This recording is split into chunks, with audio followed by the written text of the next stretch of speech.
Incremental routines. So, we have seen the advantages of Supermemo that took a while. Now the time is for the disadvantages of incremental routine. There are four, and we will start with opportunity costs in Supermemo. So what are opportunity costs?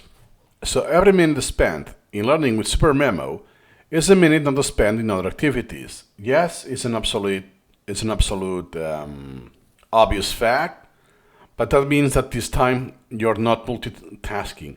You don't do incremental reading while exercising, having family time, whatever. So the key question is the time you invest in memorizing content the best use of that time, given your goals and responsibilities? So the time invest in Supermemo will take this back and even more, or no? Time is currency, and you can only spend it once, because we cannot travel in time and undo what we did. So once we spend the time, there's no refund with time. So why it matters? Competing demands. We have studies, a career in the job, relationships with friends, relatives, and romantic relationships, hobbies, health, and everything requires time. And not all learning is equal. Knowing more facts is great, but not if it undermines well-being or stifles creativity. So, if I do learning, but at the cost that I sacrifice my well-being, I don't sleep well, I have social isolation, then that's not is not great. So a richer memory is valuable, but at what expense? Where do you draw the line that even if that increases my understanding, my creativity, and my intelligence, is not valuable at that cost? The cost is too great. So determining the right proportion, that's the key. Personal factors, the goals you may have, your profession, lifestyle, current obligations, if you are a father, let's say, or whatever that may be in real life. Then, practical example. A medical student may allocate hours to Supermemo daily, while a busy parent might only manage a few minutes for language practice. Why? Because a medical student usually have the expenses covered by their parents. They don't have to work. They don't have to worry about getting money. So they have a lot of the intensity will be about learning per se. But if it's a parent with a full-time job, then can still use Supermemo, but not in the same proportion. Quote, chose the dose of a spaced repetition that aligns with your life's bigger picture. That's why sometimes, even in that channel, I said, hey, I'm using Supermemo for 10 minutes a day. Yeah, because I have a full-time job, because I'm on the side, I'm running this channel, so I was focusing on creating the videos or brainstorming how to do the videos. This is also a thing, like the slides you see this now to become meta. This has time to do this thing before shooting the video. So therefore, in that situation, the proportional of Supermemo is what it is. In this case, it's just 10 minutes. That I no longer have those obligations. I no longer have the MBA. I don't study the MBA, and so on. Hey, I could have more time. The proportion of Supermemo based on that day will be larger. If I didn't have to work, it's likely that the proportion of Supermemo is even larger than that day. Balancing costs and benefits. Regular check-ins. Periodically evaluate if time spent in Supermemo is yielding substantial knowledge gains. Could happen that you spend an hour and a half every single day, and after a few months, something is coming out of your time, but not enough. It's like you're putting a lot of effort for the output you're getting. Second is prioritization. You know, prioritization is boss. Focus on the most valuable learning materials first, and discard or delay, deprioritize the other stuff, the other content. Because could be that you spend a lot of time, but it's because you don't use priorities well. So you spend a lot of time with the details and something that, is not the best use of your time. You want to maximize the benefit with a low proportion of Supermemo. Focus on high priority material. Quote, in the dance of limited hours, pick the steps that brings lasting value. That's the key. Strategies to optimize. Set clear limits. It's not a time cap, so it's not that, hey, I will do 30 minutes. I don't do it like that. It's just, I will do this, I will do that. And what I will do in this year, once I finish the MBA, is that I will have more time, but all of the time of the MBA won't be used for Supermemo, because I also want to exercise, something I neglected quite recently. And you can, I think, perceive in my face. Then, be selective. Only import material that truly supports your running goals. So in that case, unless you're really a pro prioritizing, that was not my case in my third year, don't import it. Increase your importability threshold. And, that's good to read. Bookmark it. Download it. Don't import it in your collection. You will eventually. That you worry that you won't see this again, download it. So you have a local copy of a PDF, article, whatever that is, or have another collection, Supermemo collection, of things good to read later on, but it will be very low priority. So you have this aside from your collection, so therefore you can have the priority queue on check. Then track your progress. Evaluative knowledge gained is worth the time spent in review. That could be critical knowledge that you need for work. So you want diminishing returns. So you spend 3 times as more time just for 10% more. Yeah, but this knowledge is critical for my work. Okay. But if that was not the case, why putting that much time for something that doesn't get much benefit overall? And this is hard to track. It just goes by perception that, hey, it's been a while.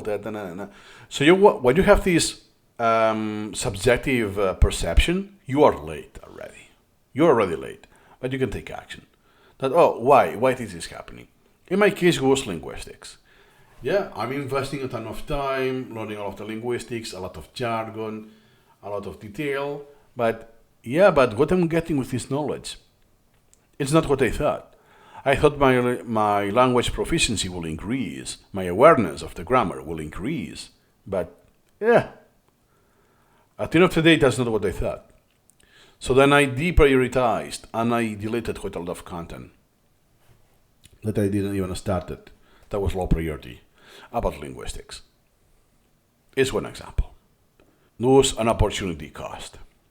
Quote, for every hour gained in knowledge, ensure you're not missing the life you aim to enrich.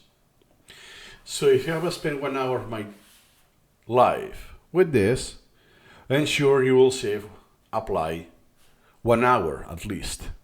So you have a return of investment to the least. Example scenarios. Just 5 or 10 minutes a day. That is just to keep the streak kind of thing. And this is what I did. Sometimes I just imported something, I made pam, and that's it. I haven't reviewed any item at all. So 5 or 10 minutes a day is perfect for busy professionals. Brush up some facts here and there that you came across that day, or on need required, that day, I forgot about that, let me search it. Or if it's language learning, just to keep up. Perhaps you're not introducing anything new, you're just maintaining. So you are doing just what becomes outstanding, and that's it. 1 or 2 hours a day is suitable for a student with intense academic program. in the sense that you have like something going on. You're not just maintaining something. You are have a decent size that hey, I want to learn programming. I want to learn quite decent amount of knowledge. And you spend up to 2 years, 2 hours a day. Or something in the middle. Based on family needs, upcoming exams, because that's the reality. Theoretically, you shouldn't do exams at all in your life. And whatever in your life. That hey, those days there are a lot of holidays, a lot of family gatherings, so we'll use Supermemo for less time than usual. But then I will have holidays, so I will have a lot of time, so I will spend Supermemo, I don't know, 5 hours if I want to that day. Quote, small, consistent increments works wonders for some, bigger blocks for others. Choose your pace. That also goes in consonance that hey, I prefer one single session and that's it. I do everything in Supermemo. I am done. I know some people who at 9 a.m. say, I'm done with Supermemo today. They have done their session and that's it. In early morning and they move on. Or like people like me that I'm never done. Oh, another session here, another session here. Perhaps the session is 20 minutes here, 50 minutes here, pam, pam, pam. And across the day, I accumulate some hours. Or just 20 minutes, depending on the day. So the pitfalls of overuse. You neglect relationships. That I will have to backtrack more for me in my case. This is true, but not with incremental reading. I did it with the spaced repetition only, with using Anki, back 15 years ago. That, hey, yeah, that I was invited with the friends, yeah, but if we go all of the Saturday, spend all day, yeah, that's a lot of time that I cannot do repetitions. I cannot do flashcards, right? I won't be able to get over the backlog and all of that, it's way too much time. I prefer not to choose. That's something I did. Burnout. The excessive daily reviews. That's what happened with Anki. I did more than 1,000 daily reviews. Thousands of days. Literally. That's why I had more than 6 million reviews done. And lost opportunities. In case of enjoying the sun, the good weather, do some exercise, spend the day like a picnic. Doesn't have to be exercise per se. Nope. Everything is overshadowed by the endless repetition. That I'm just mindlessly doing the reps. Pam, pam, pam, pam. Opportunity cost. Too much of a good thing can be still too much. Exactly. In my case, it was not that good learning, but if it has been incremental reading, it would have been a good thing.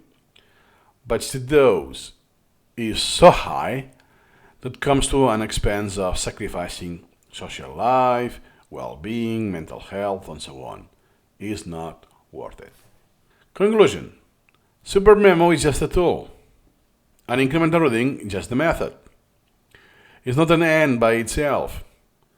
Use wisely, incremental reading maximizes long-term knowledge. Use obsessively, it can hinder other life goals. If it becomes an obsession, it might hinder other life goals. Spend time with your family. Be healthy. Have hobbies. Unrelated, could be, I don't know, watch out Netflix, practice some sport, playing Minecraft, whatever. Then, guiding principle. Strive for an optimal mix of learning, creativity, and personal well-being.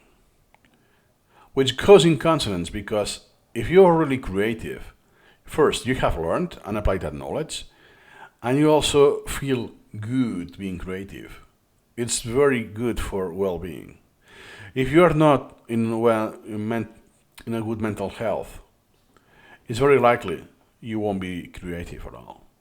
You're just a slave of the repetitions every day. So that's not much different than saying do whatever you want. Just don't be obsessive with this. And that's it. You could have been more creative. Could be. I could have learned more with Supermemo those years. Yeah, could be. But what I did is enough. It aligns with my goals. And I am in a position, I remember all of the advantages we have seen, that I'm the best version of myself already. And I'm driven by pleasure.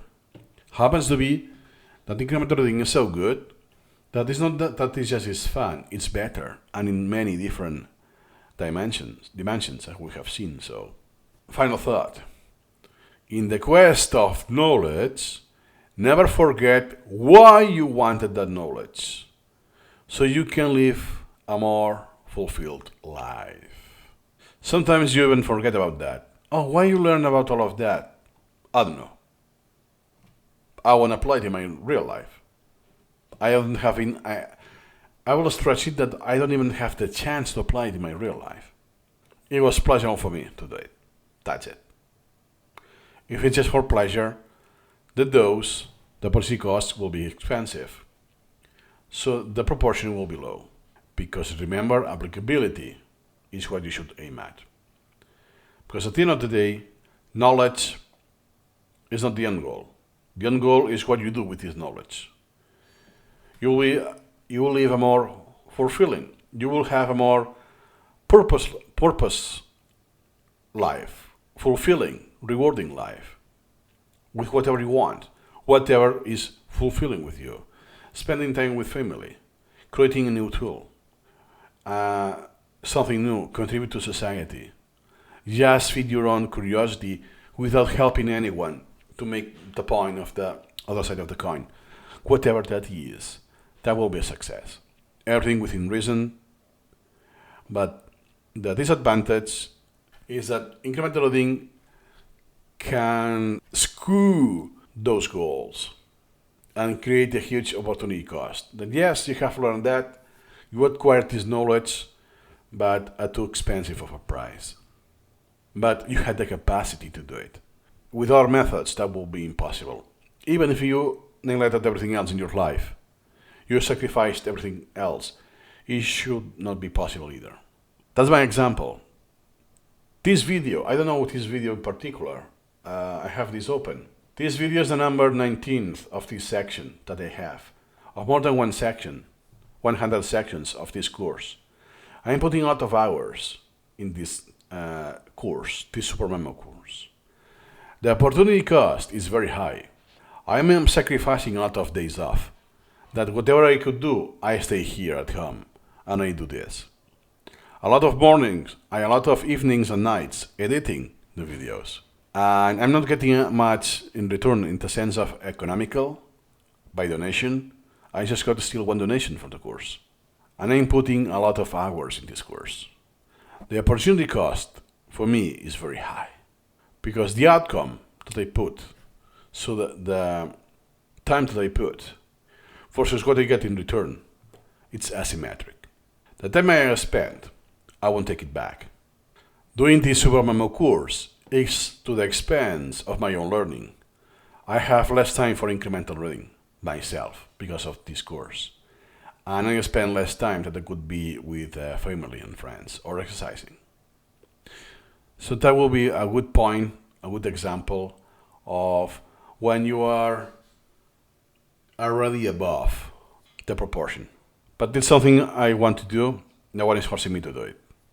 So have fun with this course. It will be more, if I do what I want, it will be more than 2,000 videos. Enjoy. And if you want to appreciate my time, make a donation or buy something that you can buy from me, what there are extracts, and I will appreciate it. See you incrementally.